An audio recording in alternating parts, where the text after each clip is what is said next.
देखिए बच्चों, ये चैप्टर पूरा पॉलिनोमियल, ये वीडियो पूरा पॉलिनोमियल पे बनने वाला है। एनसीईआरटी, एस चांद, आर डी शर्मा, चाहे जहाँ से भी आप क्वेश्चन लगाना चाहेंगे, पॉलिनोमियल का फुल कॉन्सेप्ट आपको मिलेगा 2 वीडियोस में। एक वीडियो में पॉलिनोमियल का बेसिक कॉन्सेप्ट मिलेगा, उसके नेक्स्ट सेकंड इंट्रोडक्शन वीडियो में आपको मिलेगा फैक्टराइजेशन। ठीक है, तो आपको टेंशन लेने की जरूरत नहीं है, क्वेश्चन आपको कहीं से भी मिलेंगे, सारे क्वेश्चंस कराए जाएंगे, जितने भी वीडियोस में हो सकेगा सारे क्वेश्चंस को मैं कवर अप करने की कोशिश करूंगा। क्योंकि आप क्लास 9th में, इसीलिए थोड़ा सा लेवल में ऐसे शुरुआत करूं, ऐसा नहीं है बताऊंगा सारी चीजें, लेकिन थोड़ा सा लेवल ऐसा लेके चल रहा हूं कि आपको भी फील हो ना कि हाँ आप 9th में हो। ठीक है ना, तो देखिए सबसे पहले हम एक क्वेश्चन लिखते हैं, और एक क्वेश्चन का मतलब अगर आप अभी नहीं जानते हैं तो अभी सारी चीजें एक एक चीज आपको समझ में आएगी, बिल्कुल टेंशन लेने की आपको कोई जरूरत नहीं है। देखिएगा, जैसे लिखा हुआ है बेटे 2x² plus 9xy plus 7 is equal to 29। बेटे इसको देखिए, यहाँ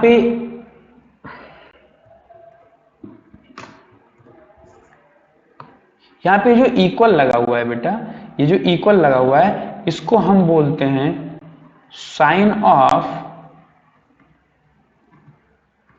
इक्वालिटी। ये साइन ऑफ इक्वालिटी है बेटा, ठीक है ना। और इधर जो लिखा हुआ है वो आपका है LHS। ये क्या है बेटे? LHS। और जो इधर आपका लिखा हुआ है वो RHS। इसका मतलब ये हुआ, और तो इसको हम बोल देते हैं इक्वेशन। क्या बोल देते हैं? इक्वेशन बोल देते हैं बेटे। तो इसका मतलब ये हुआ कि अगर साइन ऑफ इक्वालिटी है, क्या है? अगर साइन ऑफ इक्वालिटी है और something is written in LHS और something is written in RHS, ऐसा कोई स्टेटमेंट है, ऐसा क्या है बेटे? स्टेटमेंट है। तो ऐसे स्टेटमेंट को हम क्या बोल देते हैं? इक्वेशन बोल देते हैं। ठीक है ना, मतलब फिर से एक बार रिपीट करता हूं, साइन ऑफ इक्वालिटी हो और LHS में कुछ लिखा हो और RHS में कुछ लिखा हुआ हो, तो उसको हम तुरंत बेटे क्या बोल देते हैं? इक्वेशन बोल देते हैं। तो इक्वेशन आपको समझ में आई। हम चलते हैं आपके नेक्स्ट पेज पे। जैसे एक इक्वेशन हम लिखते हैं 22x² plus 7y is equal to 39। अब आप बोलेंगे सर आपने यहाँ पे +2 या 5 ऐसे कुछ नहीं लिखा, ऐसे भी इक्वेशन होती है। ठीक है ना बेटे। तो देखिए अब इस इक्वेशन में ये साइन ऑफ इक्वालिटी आपको दिख ही रहा होगा, ये रहा साइन ऑफ इक्वालिटी और ये रहा आपका LHS। ये क्या रहा बेटे? LHS। ये पूरा क्या है? LHS है। और ये क्या है बेटे? RHS। ये अभी हमने आपको बताया। देखिए ये जो LHS में लिखा हुआ है बेटे, ये किस चिड़िया का नाम है ना? तो इसको हम बोलते हैं एक्सप्रेशन। क्या बोलते हैं? एक्सप्रेशन बोलते हैं। और ये जो RHS में लिखा हुआ है यह भी एक एक्सप्रेशन ही है, लेकिन इस जगह पे ये केवल क्या है? कांस्टेंट है। क्या है? कांस्टेंट। मतलब इसमें x y p कोई वैल्यू नहीं है, केवल नंबर है। अगर आपको ऐसे नहीं समझ में आ रहा है तो आप ये जान लीजिए कि जो 39 है, 39 की वैल्यू कभी चेंज होगी क्या? कभी 20 होगा? क्या कभी 38 होगा? बिल्कुल पॉसिबल ही नहीं है। मतलब वैल्यू नेवर चेंज्ड। क्या करेगा? इसकी वैल्यू नेवर चेंज, इसकी वैल्यू कभी चेंज नहीं हो सकती, इसीलिए क्या है? ये एक कांस्टेंट है। ठीक है ना। अब ये बेटा जो एक्सप्रेशन की बात आई, जो इस साइड में लिखा हुआ है एक्सप्रेशन है, इसी को हम थोड़ा सा ब्रॉडर सेंस में समझने की कोशिश करेंगे। देखिए जैसे लिखा हुआ है 2x² प्लस 7y प्लस 8, तो इसी चीज को अभी इक्वल टू समथिंग लिखा हो, तो ये अभी क्या लिखा हुआ है? मेरा LHS लिखा हुआ। LHS को मैंने क्या बताया था बेटे? एक्सप्रेशन बताया था। ठीक है ना। तो अभी एक्सप्रेशन को ऐसे लिखा रहने दीजिए। एक्सप्रेशन किन किन चीजों को इंक्लूड करता है? देखिए ये क्या है? साइन है। ये क्या है? साइन है। ये प्लस क्या है बेटे? साइन है। साइन कुछ चीजों को देखिए सेपरेट कर रहा है, अलग कर रहा है। इसको सेपरेट कर रहा है इससे, और इसको सेपरेट कर रहा है इससे, और इससे भी सेपरेट कर रहा है, अलग कर रहा है। मतलब ये चीजें कुछ अलग अलग अपने आप में कहना चाह रही हैं। तो इन चीजों को हम बोल देंगे बेटे टर्म। क्या बोल देंगे?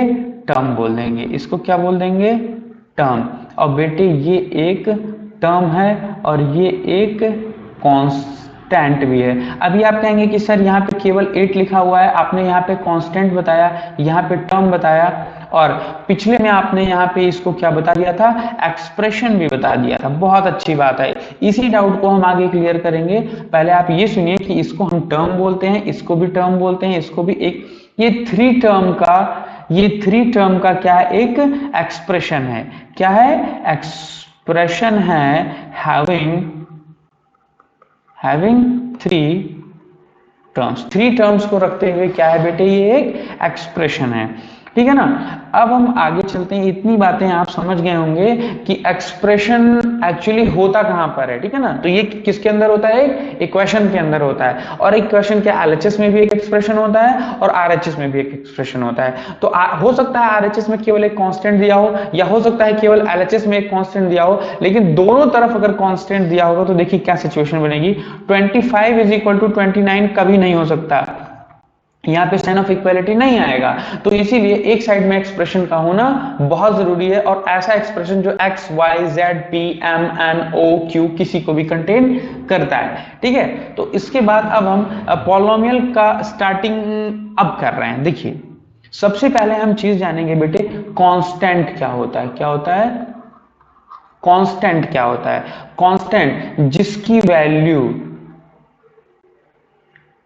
नो चेंज, जिसकी वैल्यू में क्या हो सके, नो चेंज। क्या हो सके, नो, CHANGE, नो चेंज। जिसकी वैल्यू में क्या हो सके बेटा, नो चेंज। अगर आपको ऐसा लग रहा है कि कुछ रॉन्ग है तो इसको फिर से लिख लेते हैं हम लोग। ठीक है ना। जिसकी वैल्यू में क्या हो, नो, यार बार बार मिस्टेक ही हो रहा है ठीक है ना, नो चेंज। ठीक है ना,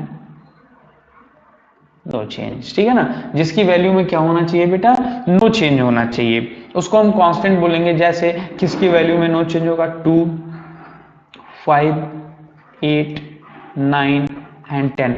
क्या इसकी वैल्यू कभी चेंज होगी? क्या कभी 10 को आपने 7 लिखा है? पॉसिबल ही नहीं है। ठीक है ना। जिसकी वैल्यू में कोई चेंजिंग ना हो उसको हम कांस्टेंट बोलते हैं, या फिर इनको नंबर्स बोलते हैं। इसके बाद बात आती है बेटे, एक टर्म आएगा वेरिएबल। वेरी का मतलब टू चेंज, वेरी का मतलब होता है टू चेंज। इसके नाम से ही हमको पता चलता है कि इसकी वैल्यू वेरी करेगी, जैसे x, y, z।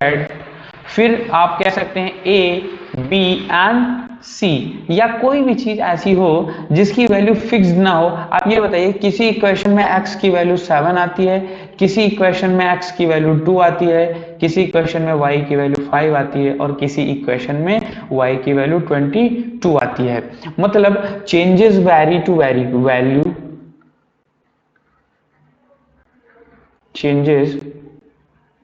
Changes situation to situation. ठीक है ना। Value changes situation to situation. तो इसको बोल देते हैं बेटा वेरिएबल, जिसकी वैल्यू चेंज होती रहे। ठीक है ना बेटे। अब हम आते हैं जो एक अपने आप में बहुत ही ब्रॉडर सेंस रखता है। जैसे पहले कांस्टेंट और वेरिएबल का है, हम एक एग्जांपल देख लेते हैं। जैसे देखिए 6x² + 9y = 28, ये लिखा हुआ है बेटा। अब इसमें कांस्टेंट क्या है, ये कांस्टेंट है। ठीक है ना। ये पूरा टर्म ही कांस्टेंट है, और इसमें ये 9 केवल कांस्टेंट टर्म, इस टर्म में यूज किया गया 9 को कांस्टेंट, एज अ कांस्टेंट। और ये क्या है बेटे, ये वेरिएबल है। इसमें वेरिएबल कितना है, x वेरिएबल है। और ये क्या है, ये टर्म ऐसी है जो बदल नहीं सकती। इसको कांस्टेंट कह सकते हैं, लेकिन ये एक टर्म में खपा हुआ कांस्टेंट है। लेकिन ये जो है आपका, ये फ्रेश कांस्टेंट है। यहाँ पे 9y की वैल्यू रखेंगे तो पूरे टर्म की वैल्यू चेंज हो जाएगी। 9 की वैल्यू कभी नहीं चेंज होगी, पूरे टर्म की वैल्यू चेंज होगी। इसके बाद हम देखते हैं जो अपने आप में बहुत ब्रॉड सेंस रखता है, दैट इज टर्म, जिसको हम नेक्स्ट पेज से देखेंगे। जैसे देखिए टर्म, हमने आपको बताया 6x² + 9y + 82।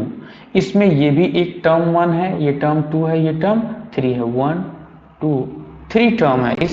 इन अलजेब्रिक एक्सप्रेशन में, इस अलजेब्रिक एक्सप्रेशन में कितने टर्म है बेटे, 3 टर्म है। तो बेटे सबसे पहले हम टर्म को लेते हैं और टर्म में सबसे पहले एक चीज हम ये जानते हैं, टर्म कितने चीजों को कंटेन करता है? 4 चीजों को कंटेन करता है। कितने चीजों को कंटेन करता है बेटे? 4 थिंग्स को कंटेन करता है। नंबर 1 तो साइन कंटेन करता है। क्या कंटेन करता है? साइन। नंबर 2 पे क्या कंटेन करता है? नंबर्स। क्या? नंबर्स। साइन का मतलब प्लस या फिर माइनस, ठीक है ना। नंबर्स मतलब 1 2 3 ऐसे सारे नंबर्स को ये अपने अंदर कंटेन करता है। नंबर 3 पे वेरिएबल कंटेन करता है, जैसे कि एक्स वाई जेड या फिर ए बी सी या फिर पी क्यू आर, जो कुछ मिल जाए इन सबको क्या करता है? ये कंटेन करता है variable. And the fourth thing is power. क्या? पावर्स। पावर्स किसकी? पावर्स वेरिएबल की। किसकी? वेरिएबल की, ठीक है ना। अब आप कहेंगे कि सर आपने भी 6x स्क्वायर को क्या बताया बेटे? अभी आपने सर 6x स्क्वायर को बोला कि ये क्या है? टर्म है। तो आप सर मुझे बताइए 6x स्क्वायर में ये चारों चीजें हैं कि नहीं? ये चारों चीजें 6x स्क्वायर में है कि नहीं? तो चलिए आइए हम आपको दिखाते हैं 6x स्क्वायर में ये चारों चीजें हैं कि नहीं। सबसे पहले साइन। तो बेटे किसी के सामने कोई साइन हो या ना हो, तो अगर नहीं है तो हम प्लस मान लेते हैं। तो बेटे साइन है मेरे पास, ये एक नंबर है मेरे पास, ये एक x क्या है? वेरिएबल है मेरे पास, और 2 क्या है? पावर ऑफ द वेरिएबल है। तो 1 2 3 4 थिंग्स हैं, मतलब ये तुरंत क्या हो गया? टर्म हो गया। ये टर्म हो गया। उसके बाद आपने कहा कि 9y। आपने कहा सर इसमें तो एक चीज मुझे कम लग रही है, यहाँ पे पावर, अब आप 9y को दिखाइए करके। तो हमने कहा अच्छा बेटे ठीक है, हम आपको 9y भी दिखाते हैं। देखिए 9y, बेटा 9y में कोई साइन नहीं है तो प्लस लगता है, साइन आ गया, टर्म आ गया, ये सॉरी नंबर आ गया, नंबर 9 आ गया, और ये साइन भी आ गया, और वेरिएबल y। वेरिएबल क्या है? y। तो y वेरिएबल तो है, लेकिन इसकी पावर 1 है। इसकी पावर क्या है? 1 है। y to the power 1, y to the power 1 को हम y मानते हैं, ठीक है ना। ये आपको समझ में आया। अब आप कहेंगे अच्छा ये सब तो ठीक है सर, अब आपने इसको थर्ड टर्म बोला है, किसको? 82 को आपने बोला थर्ड टर्म। अब आप इसमें बताइए। हमने कहा ठीक है बेटे, हम इसमें भी आपको दिखाते हैं 82 में। जैसे इधर देखिएगा 82 कैसे टर्म है और कैसे इन चारों चीजों को कंटेन करता है? Sign, number, variable and powers. कैसे कंटेन करता है देखिएगा। देखिए बेटा 82 के सामने कौन सा साइन? प्लस का साइन। तो भैया साइन तो कंटेन करता है, 82 नंबर भी कंटेन करता है। अब आप ये बताइए ये एक्सप्रेशन किस वेरिएबल में लिखा हुआ है? या तो x वेरिएबल में या तो y वेरिएबल में। तो x या y को ले लेते हैं हम। आप लिख सकते हैं 82 इंटू 1 लिख सकते हैं, करेक्ट। चलिए ठीक है, तो प्लस 82 इंटू 1 के प्लेस पे आप इनमें से कोई भी एक वेरिएबल ले लीजिए, x या तो y। तो हम ले लेते हैं x लेते हैं, x टू दी पावर 0 करते हैं। बेटे ये बताओ x टू दी पावर 0 की वैल्यू कितनी होती है? 1 होती है। तो इसी 1 के प्लेस पे, इस वाले 1 के प्लेस पे मैंने x टू दी पावर 0 लिख दिया। तो बोलिए बराबर है कि नहीं? तो इसको हम क्या लिख सकते हैं? Plus 82 x to the power 0। बोलो बेटे ये क्या है? साइन है। ये क्या है? नंबर है सेकंड वाला। ये क्या है? वेरिएबल है। और ये क्या है? Power of variable. चारों चीजें प्रूफ हो गई और ये टर्म हो गया। तो ये बेटा क्या हो गया? अभी टर्म प्रूफ हो गया, और ये कांस्टेंट है इस वजह से क्योंकि इसकी वैल्यू कभी चेंज नहीं होती। अभी इसी को हम एक्सप्रेशन भी प्रूफ करके आपको दिखाएंगे थोड़ी देर में, ठीक है ना। तो टर्म आपको बेसिकली ब्रॉड सेंस में आपको पता चल गया टर्म, ठीक है ना। अब हम आगे चलते हैं, एक छोटी सी चीज और बताते हैं। जैसे लिखा हुआ है बेटे 6x प्लस 6x, तो ये कितने हुए? 2 टर्म्स। अगर आप इसको बोलते हैं कि सर ये 2 टर्म्स लिखे हुए हैं तो आप गलत कह रहे हैं। क्यों भैया? क्योंकि इसका ये पार्ट और ये पार्ट वेरिएबल पार्ट सेम है। क्या है बेटे? वेरिएबल पार्ट सेम है, तो इसीलिए हम इसको 6 6 12x लिख सकते हैं, ठीक है ना बेटे। तो ये आपने टर्म पढ़ लिया, ठीक है। अब इसके बाद हम एक बार फिर से चलेंगे एक्सप्रेशन की तरफ। किसकी तरफ? एक्सप्रेशन की तरफ। सबसे पहले टर्म लिख दें, कॉम्बिनेशन ऑफ सॉरी, आप लिखेंगे यहाँ पे combination of four things. Four things क्या क्या है? नंबर एक तो है साइन, नंबर एक है साइन, और नंबर टू पे है क्या? नंबर्स, नंबर थ्री पे क्या है? वेरिएबल, एंड एक power of variable. Combination of four things is known as term, ठीक है ना। इसके बाद हम आएंगे बेटे एक्सप्रेशन पे। किस पे आएंगे? एक्सप्रेशन पे आएंगे, ठीक है ना। More than two terms, two और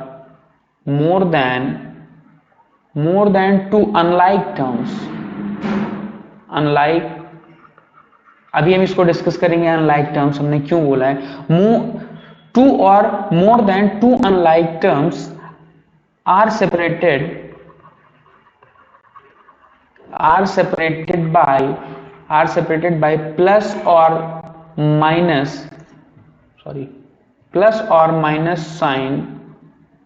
sign is known as algebraic expression, ठीक है ना बेटे। अब अनलाइक टर्म्स पे हम बात करेंगे बेटे। जैसे लिखे, ये आपके पिछले क्लास की बात है लेकिन हम थोड़ा सा डिस्कस कर देते हैं। जैसे 2x और 2x लिखा हुआ है और इसको प्लस कर दिया गया, सेपरेट कर दिया गया प्लस माइनस से, तो ये लाइक टर्म्स है, तो ये जुड़ के कितने हो जाएंगे? 4x। ये कितने हो जाएंगे बेटे? ये हो जाएंगे 4x, और ये सिंगल टर्म हो जाएगा। ये एक्सप्रेशन अभी भी है, ऐसा नहीं है कि ये एक्सप्रेशन नहीं है, ये एक्सप्रेशन अभी भी है, लेकिन ये सिंगल टर्म का एक्सप्रेशन है। लेकिन जो एक्सप्रेशन में बेसिकली कहना चाह रहा है आपसे, वो अनलाइक टर्म्स होने चाहिए। जैसे 2x plus 2x square.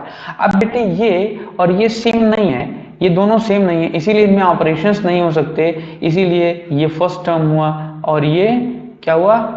Second term हुआ ना। तो फर्स्ट और सेकंड टर्म मिला के टू टर्म का एक एक्सप्रेशन बन रहा है, ठीक है ना बेटे। अब देखिए एक बहुत खास चीज जो आपको समझनी है, एक्सप्रेशन। क्या समझना है? एक्सप्रेशन आप समझ गए हैं, और अब आपको इसी में पॉलिनोमियल भी समझना है। क्या समझना है बच्चे? पॉलिनोमियल। एक्सप्रेशन क्या होता है और पॉलिनोमियल क्या होता है, देखिएगा। एक्सप्रेशन एंड पॉलिनोमियल, देखिए एक्सप्रेशन तो आपको समझ में आ ही गया क्या होता है, ठीक है ना। जैसे लिखा हुआ है 6x प्लस 5y, एक एक्सप्रेशन हो गया। पॉलिनोमियल आप लिखेंगे पॉलिनोमियल इज एन एक्सप्रेशन। बहुत सही। पॉलिनोमियल क्या होता है? एक अलजेब्राइक एक्सप्रेशन होता है। क्या होता है? अलजेब्राइक एक्सप्रेशन होता है, एक ऐसा अलजेब्राइक एक्सप्रेशन होता है जिसमें power of variable must be a whole number. बहुत पॉइंट की बात है बेटे, इसको आपको ध्यान रखना है कि पॉलिनोमियल एक एक्सप्रेशन ही होता है, पॉलिनोमियल एक एक्सप्रेशन ही होता है, लेकिन शर्त यह है कि जो वेरिएबल का पावर है वो क्या होना चाहिए? हमेशा जो वेरिएबल का पावर है वो हमेशा होना चाहिए होल नंबर। तो आइए इसी चीज को हम समझने की कोशिश करते हैं। देखिए कैसे। मैंने कहा कि एक्सप्रेशन 6/x प्लस 2y, ठीक है ना, ये एक एक्सप्रेशन है, प्लस 3 लिख दो, ठीक है ना। इधर भी एक एक्सप्रेशन मैंने लिखा 6x प्लस 2m प्लस 8, ये मैंने लिखा, ठीक है ना बेटा।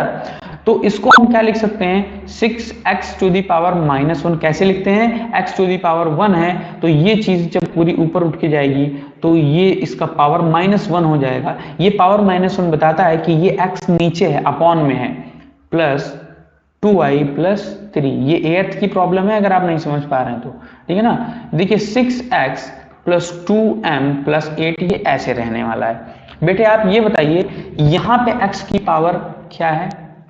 यहां पे x की पावर 1 है, यहां m की पावर 1 है, यहां x की पावर -1 है, और यहाँ y की पावर 1 है। यहाँ x y चाहे जो मान लो पावर 0 आएगा, यहाँ 8 यहाँ पे x है तो इस पे x ऐड कर लो अगर, और m भी ऐड कर लोगे तो दोनों का पावर 0 और वैल्यू हो जाएगी 1 इंटू 1, तो 8 बन जा 8 आ जाएगा, कोई फर्क नहीं पड़ेगा। तो x to the power 0 m to the power 0 यहाँ पर लिखा हुआ है, इसको हम मानते हैं, ऐसा होता है ऐसा, ठीक है ना। तो बेटा ये बताइए यहाँ पे पावर चाहे 1 हो, चाहे पावर क्या हो 0 हो, और चाहे 9 हो, चाहे 8 हो, ये सारे क्या हैं, होल नंबर। तो ये पावर होल नंबर है, इसी वजह से ये मेरा पॉलिनॉमियल हो जा रहा है। और यहाँ पे पावर क्या है, -1 है, जो कि एक होल नंबर नहीं है, इसी वजह से ये हमारा एक्सप्रेशन तो है, सॉरी, ये हमारा एक्सप्रेशन तो है, लेकिन बेटा पॉलिनॉमियल नहीं है, ठीक है ना। आपको समझ में आया। अब आप कहेंगे कि सर मुझे आप ये बताइए, √x अगर दिया हो कहीं, √3√x + 5y, ये पॉलिनॉमियल है कि नहीं। तो बेटे आप ये बताइए, हमने आपको बता रखा है कि जब √x हो तो इसका मतलब होता है x की पावर 1/2, x की पावर क्या होता है 1/2, तो इसको लिख लीजिए 3 इंटू एक्स की पावर 1/2 + 5y। तो बेटे ये बताइए पावर क्या है यहाँ पे, सॉरी यहाँ पर पावर क्या है बेटे 1/2, यानी 1/2 पावर है। तो क्या ये होल नंबर है, नहीं, इसीलिए ये पॉलिनॉमियल नहीं होगा। अब देखिए इसी में बहुत लोग थोड़ा सा तर्क करने लगते हैं और ऐसे क्वेश्चन पूछने लगते हैं। देखिएगा मैं आपको बताता हूं, जैसे मान लीजिए लिखा हुआ है 2 की पावर -8x² + 7, कहेंगे सर ये पॉलिनॉमियल है कि नहीं। तो ठीक है बेटे, आपको क्या देखना है, वेरिएबल की पावर। तो भैया यहाँ पे वेरिएबल आपका क्या है, x वेरिएबल है, x की पावर क्या है 2, और 2 आपका है होल नंबर, तो ये आपका पॉलिनॉमियल है। बहुत लोग कहेंगे सर यहाँ पे पावर -8 है, भैया ये जो -8 पावर है ये इस कांस्टेंट की बात हो रही है 2 की, ठीक है ना।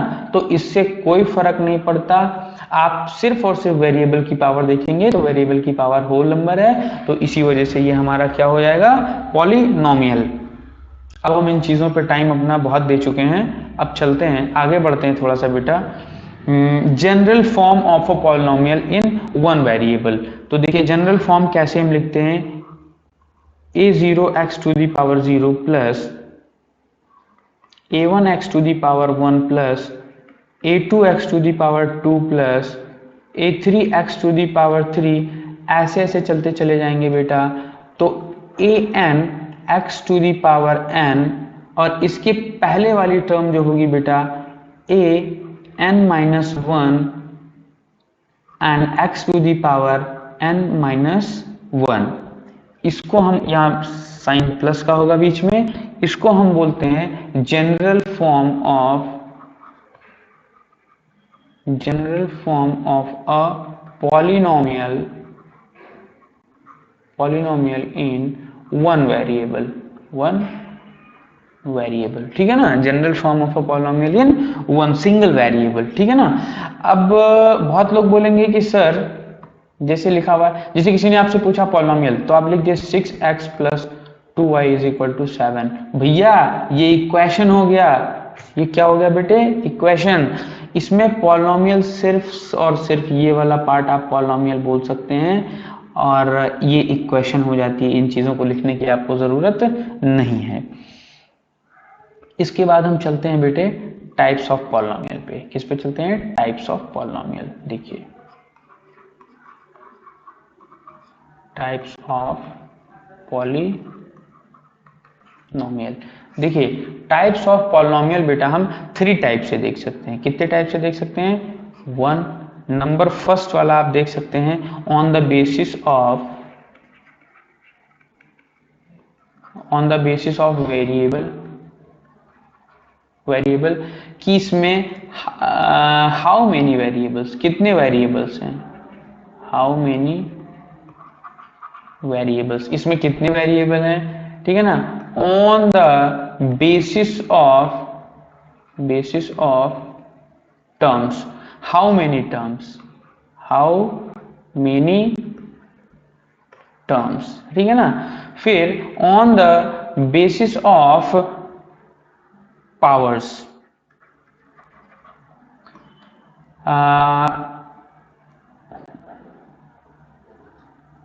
ऐसे लिख दीजिए, ठीक है ना। इसको बोलते हैं डिग्री ऑफ पॉलिनोमियल्स भी बोलते हैं इसको, पावर वाले को। बेटा देखिए हाउ मेनी टर्म्स, जैसे आपने एक पॉलिनोमियल लिखा जैसे 7x प्लस 2y प्लस 8, आपने बोला हाउ मेनी वेरिएबल, सारी चीजें मैं आपको दिखा दे रहा हूं यहीं पे। देखिए आपने बोला हाउ मेनी वेरिएबल्स, वेरिएबल्स पे देखिए भैया एक वेरिएबल है और दो वेरिएबल है, x और y, दो वेरिएबल में ये पॉलिनोमियल है, ठीक है ना। On the basis of terms, तो भैया एक टर्म ये हो गया, एक टर्म ये हो गया और एक टर्म ये हो गया, ठीक है ना। तो ये on the basis of terms हम देखेंगे, one term through two term या फिर three term. On the basis of powers, भैया वेरिएबल की पावर्स देखेंगे, यहाँ पे वेरिएबल की पावर कितनी है बेटे, यहाँ पे वेरिएबल की पावर 1 है, यहाँ पर भी वेरिएबल की पावर 1 है, यहाँ पे वेरिएबल की पावर 0 है। अभी मैंने आपको बताया था 8 को 8x पावर 0 लिख देंगे तब भी ये क्या लिखा हुआ है, 8 ही लिखा हुआ है। तो आइए हम सबसे पहले देखते हैं on the basis of variable, on the basis of variables. तो देखिए वेरिएबल्स के बेसिस पे हम देखते हैं पॉलिनोमियल को, तो आपको समझ में आता है कि जैसे लिखा हुआ है 6x, केवल 6x ही लिखिए, ठीक है ना, केवल 6x लिखा हुआ है, ये एक पॉलिनोमियल है। क्या है, ये एक पॉलिनोमियल है। क्या है, इसमें कितने वेरिएबल हैं बेटे, केवल और केवल x, 1 वेरिएबल है। क्या है, 1 वेरिएबल है। जैसे लिखा हुआ बेटा 6x square plus 6x square plus 8x। भैया अब जैसे मैं यहाँ पे अगर अभी लिख देता 6x प्लस 2x, तो ये दोनों ऐड होके क्या हो जाते 8x, तो मेरा 6x प्लस 2x लिखने का कोई मतलब नहीं था। तो बेटा 6x स्क्वायर प्लस 8x लिखा हुआ है, यहाँ भी एक ही वेरिएबल x, कितना है, 1 variable, 1 variable that is x है, और इनको हम ना ऐड कर सकते हैं ना सब्ट्रैक्ट कर सकते हैं, इनको हम ऐसे ही लिखा रहने देंगे। तो अगर आपको लिखा हुआ है 6x cube plus 4x plus 3, तो यहाँ पे स्क्वायर लगा दीजिए, यहाँ पे x लिख दीजिए। यहाँ भी सिंगल ही वेरिएबल है, केवल x वेरिएबल है, लेकिन टर्म 3 बन जा रही है, ठीक है ना। तो ये on the basis of variable देखेंगे बेटा, तो ये सिंगल वेरिएबल होगा, ठीक है ना। अब जैसे लिखा हुआ है 6x प्लस 2y, अब आप देखिए यहां पर बेटे वेरिएबल कितने हैं, ये है वेरिएबल फर्स्ट और ये हुआ y वेरिएबल नंबर 2। तो यानी ये जो पॉलिनोमियल है, ये जो पॉलिनोमियल है इन 2 वेरिएबल है। क्या है, 2 वेरिएबल। तो 2 वेरिएबल कौन से हैं, x और y, x एंड y हैं, ठीक है ना। ठीक है बेटा, अब इसको आप कितना भी लिख दीजिए, इसको 6x power 5 plus 6x square plus 2x plus 2y power 55 plus 8y power 8 और फिर लिखिए प्लस 6x पावर 2। अब आप देखिए कितनी टर्म्स लिख दी गई हैं, लेकिन क्या वेरिएबल 2 से 3 हुए, x x x, फिर x, केवल x वेरिएबल मिला, y y, x और y के अलावा भी कोई वेरिएबल मिला, तो आप इसको बोलेंगे पॉलिनोमियल इन 2 वेरिएबल। पावर से मतलब नहीं है अभी, यहाँ पे पावर की बेसिस पे थर्ड वाला देखेंगे, ठीक है ना बेटा। अब ऐसे आप कितनी भी पावर्स बढ़ाते जाएं, जैसे 6x plus 2y plus 8z, तो बेटे इसमें वेरिएबल कितना है, 1 2 3 वेरिएबल है, ठीक है ना। आप कितना भी बढ़ाते चले जाएं तो वेरिएबल का नंबर बढ़ता जाएगा, और आप बोलेंगे पॉलिनोमियल इन 1 वेरिएबल, पॉलिनोमियल इन 2 वेरिएबल, पॉलिनोमियल इन 3 वेरिएबल। इसके बाद आप देखिए बेटा क्या करते हैं हम, on the basis of terms, क्या देखते हैं, ऑन द बेसिस ऑफ इसमें बहुत ज्यादा मजा आने वाला है। On the basis of terms किसको देखेंगे? पॉलिनोमियल को देखें on the basis of terms. बेटा जैसे केवल लिखा हुआ है 6x, जैसे लिखा हुआ है 6x स्क्वायर प्लस 6x, लिखा हुआ है 6x स्क्वायर प्लस 2y, ठीक है ना। फिर लिखा हुआ है 7x power 5 plus 8x plus 9x plus 2y plus 3z, ठीक है ना बेटे। देखिए बहुत अच्छे से आपको समझना है बेटे, इसमें सिर्फ वन टर्म है। कितनी टर्म है इसमें? कितनी टर्म है बच्चे? केवल वन टर्म है, केवल ओनली वन टर्म है। तो बेटे वन का मतलब होता है मोनो। वन का मतलब क्या होता है? मोनो मतलब होता है वन। तो इसीलिए इसको हम बोल देंगे मोनोमियल। क्या बोल देंगे? मोनोमियल। बेटे इसमें देखिए वेरिएबल एक था, यहां पे भी वेरिएबल सिंगल है। वेरिएबल क्या है बेटे? सिंगल वेरिएबल है। क्या यहाँ पे? सिंगल वेरिएबल है। लेकिन क्या इस टर्म और इस टर्म को आप ऐड कर सकते हैं?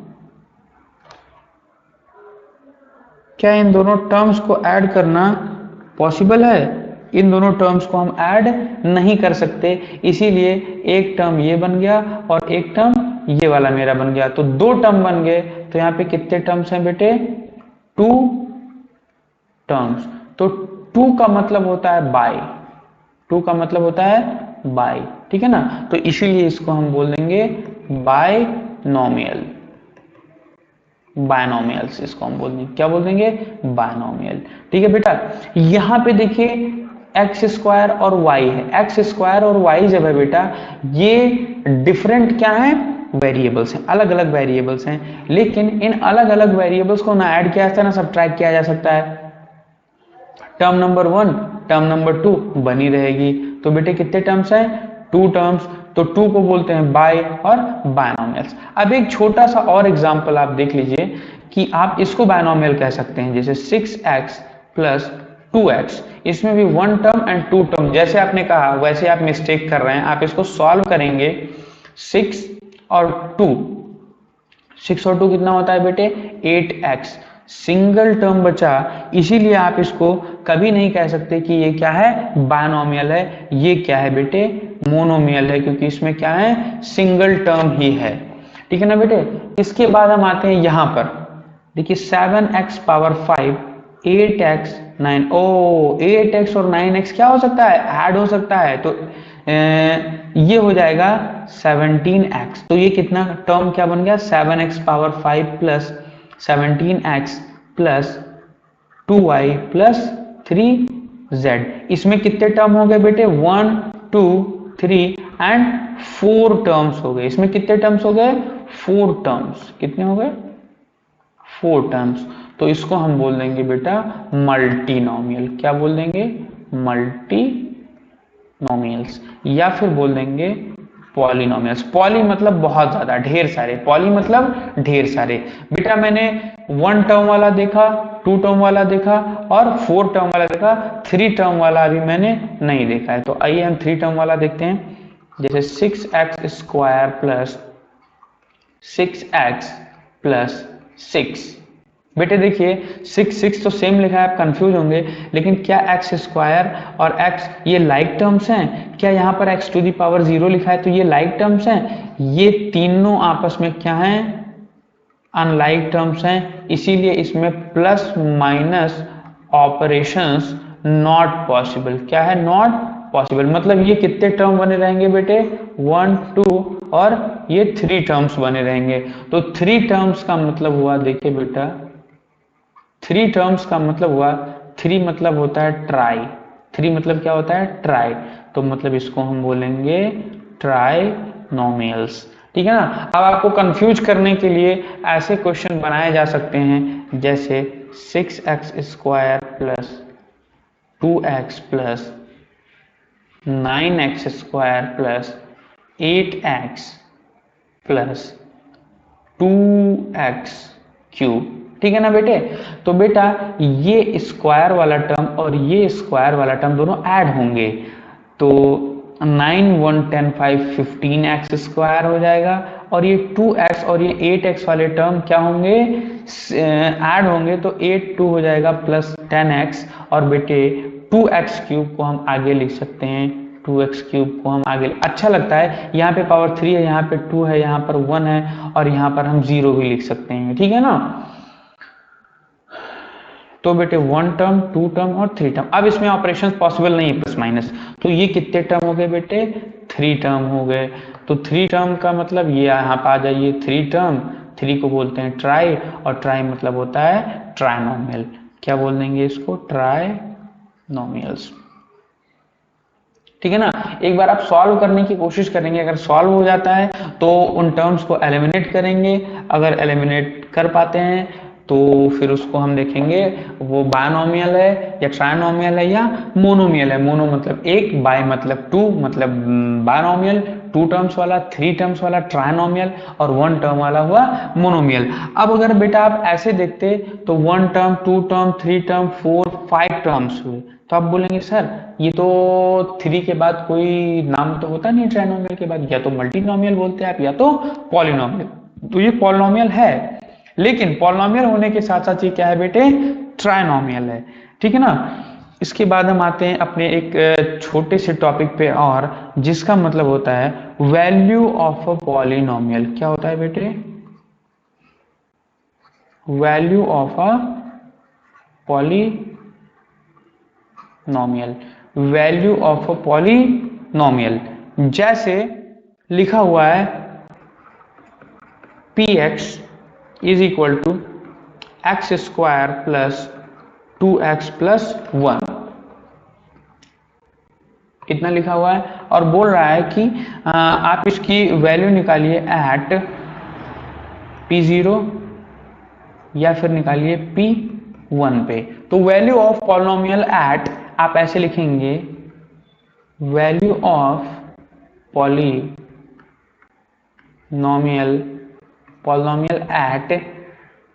Eight p0। बेटा ये बताइए, ये जो px लिखा हुआ आपको दिख रहा है, ऐसा ही कुछ p0 भी दिख रहा होगा, ऐसा ही आपको कुछ p0 भी दिख रहा होगा, मतलब x की जगह पे ये इंडिकेट कर रहा है कि x की जगह पे क्या रख दो भैया, 0 रख दो, काम आपका बन जाएगा। तो px यानी p0 will be x square नहीं लिखेंगे आप, x के प्लेस पे आप क्या लिख देंगे, 0 का स्क्वायर, क्योंकि x के प्लेस पे हम क्या रख रहे हैं, 0, तो यहां भी x के प्लेस पे हम क्या रखेंगे, 0। तो बेटे प्लस 2 इंटू 0 प्लस x की जगह पे 0 प्लस 1, तो बेटे इसकी वैल्यू 0 प्लस इसकी value 0 plus 1, that will be 1। तो बेटा p0 पे इस पॉलिनोमियल की वैल्यू होगी 1, आ गया आपका आंसर, ठीक है ना। अब इसी पॉलिनोमियल की वैल्यू अगर हम देखेंगे p1 पे, तो आइए इसी पॉलिनोमियल की वैल्यू बेटे हम p1 पे देखने की कोशिश करते हैं, आइए।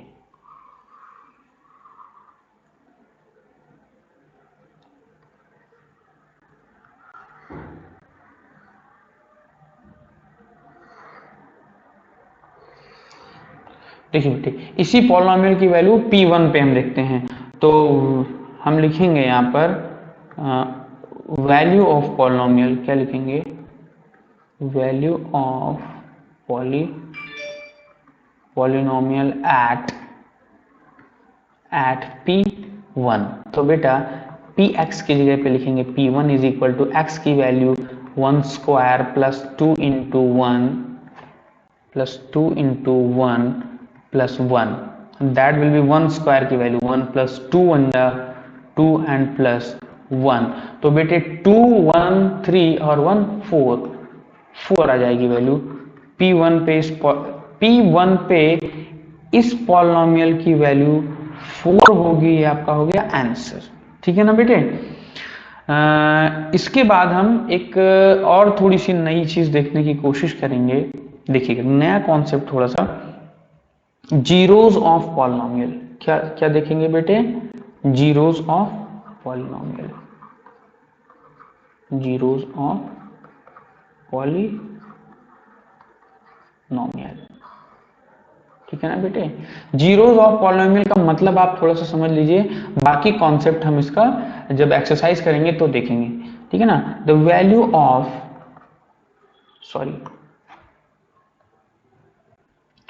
value of the value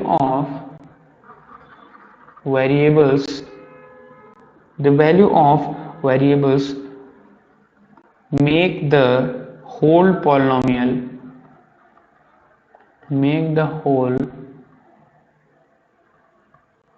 polynomial zero is known as zeros of polynomial. ठीक है ना बेटा, वो वैल्यू वेरिएबल की वो वाली वैल्यू जो पूरे पॉलिनोमियल को, जैसे 6x² प्लस 8 की एक ऐसी वैल्यू, इसमें x की ऐसी वैल्यू जो पूरे टर्म को क्या बना दे, जीरो बना दे, इसी को हम बोलते हैं जीरोस ऑफ पॉलिनोमियल। ठीक है ना, इसके बाद हम एक छोटी सी चीज और देखते हैं, standard form of a polynomial. Standard form of a polynomial. Standard form of a polynomial, polynomial की स्टैंडर्ड फॉर्म। देखिए बेटा, जैसे लिखा हुआ है आपका 7x प्लस 8x² और प्लस 8 प्लस 6x³। ठीक है ना बेटा, अब आप ये बताइए, ये पॉलिनोमियल कितने वेरिएबल में है, वन वेरिएबल में है, और वेरिएबल क्या है, x। ठीक है ना, x की पावर्स, x की जो पावर्स हैं, क्या है, पावर्स हैं, या तो डिसेंडिंग ऑर्डर में सजा दी जाए, या तो बेटे असेंडिंग ऑर्डर में सजा दी जाए, जैसे कम से ज्यादा और ज्यादा से कम, या फिर कम से ज्यादा। तो इसी को हम बोलते हैं standard form of a polynomial. तो हम पसंद करते हैं कि सबसे पहले सबसे बड़ी पावर वाला टर्म हम लिखें, तो बेटे 6x³, इसके बाद आएगा आपका plus 8x² plus 7x and plus 8। यहां पर x की पावर 3, यहां पे 2, यहां पे 1, यहां पे x की पावर है 0। ठीक है ना, कांस्टेंट में उसी वेरिएबल की पावर 0 रखते हैं। ये हो गया आपका standard form of this polynomial. ठीक है ना, इस पॉलिनोमियल का स्टैंडर्ड फॉर्म। अब बेटा हम लोग फिर मिलते हैं अगले वीडियो में, जिसमें मैं आपको फैक्टराइजेशन बताऊंगा। उससे पहले जितना भी कॉन्सेप्ट अभी तक बताया है, इसी कॉन्सेप्ट से रिलेटेड प्रॉब्लम हम लोग सॉल्व करेंगे, NCERT and R D Sharma और एस चांद। ठीक है, तब तक के लिए बाय बाय, टेक केयर, अपना ख्याल रखिएगा।